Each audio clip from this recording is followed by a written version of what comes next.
Assalamu alaikum. Welcome back to Mehdi's English Care, your English assistant as well as your speaking partner, my dear learners.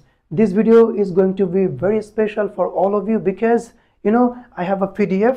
I have printed it, premium online ebook. You all know, right? So আমি একটু বাংলায় কথা বলি। পিডিএফটা আমি একদম ইংরেজিতে যারা অতি দুর্বল বা অ্যাডভান্স ইন্টারমিডিয়েট লার্নার সকলের দিক খেয়াল করে বানিয়েছি।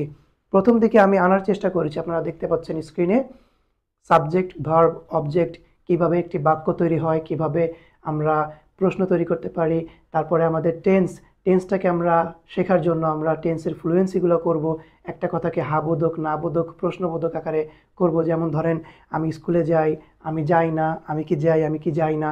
এরপরে মোডাল ভার্ব আপনারা দেখতে পাচ্ছেন, মোডাল ভার্বের ফ্লুয়েন্সি, মোডাল ভার্ব চর্চা করার জন্য আপনার একটা মোডাল ফ্লুয়েন্সি বক্স দিয়েছি, মোডাল ভার্বের উপরে বাক্য তৈরি করতে দিয়েছি, অর্থাৎ পুরোপুরি যে বেসিক জিনিসটা আমি আনার চেষ্টা করেছি।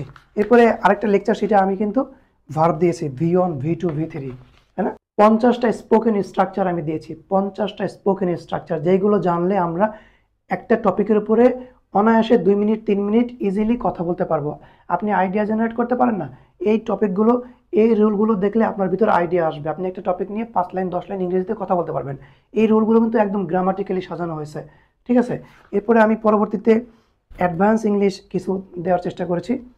কোল্ড ভার্সেস ফ্রিজিং, হ্যাঁ, it's a bit cold outside, it's absolutely freezing outside. কোল্ডের পরিবর্তে আমি ফ্রিজিং বলেছি, নর্মাল অ্যাডভান্স, ঠিক আছে? এরপর ধরেন আপনি নর্মাল আর অ্যাডভান্সের একটা পার্থক্য, যেমন ধরেন nice wonderful, that's a nice park, it's normal. That's a wonderful park, it's advance. Well, তারপরে আমি বলেছি happy delighted, I am so happy to see you, তাই না? I am happy to see you, I am absolutely delighted, I am absolutely delighted to see you. অর্থাৎ dear friends, আমি কিন্তু advance English এখানে রাখার চেষ্টা করেছি। লাস্ট পার্টে আমি কিছু grammar, parts of speech, article, passive voice, গ্রামারগুলো রাখার চেষ্টা করেছি। এবং স্পিকিং প্র্যাকটিস করার জন্য 200 কমন কোয়েশ্চেন আনসার আমি গুগল রিসার্চ করে, চ্যাট জিপিটি রিসার্চ করে বিভিন্নভাবে কিন্তু আমি এখানে আনার চেষ্টা করেছি। এই স্পিকিং প্র্যাকটিস করার জন্য এই যেই কোয়েশ্চেন আনসারগুলো আপনারা নিজেরা এগুলো চর্চা করবেন, ঘরে বসে আয়নার সামনে চর্চা করবেন।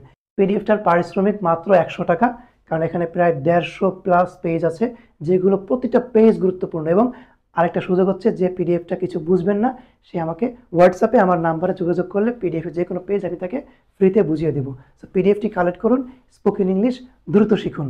আমি আবারও বলছি, স্পোকেন ইংলিশটা খুবই সহজ, শুধু চর্চা করতে হবে, ঘরে বসে চর্চা করেন। আমি হোয়াটসঅ্যাপে আসি, আমি ইংলিশ নিয়ে কাজ করতেছি। I have been teaching English for more than 3 years.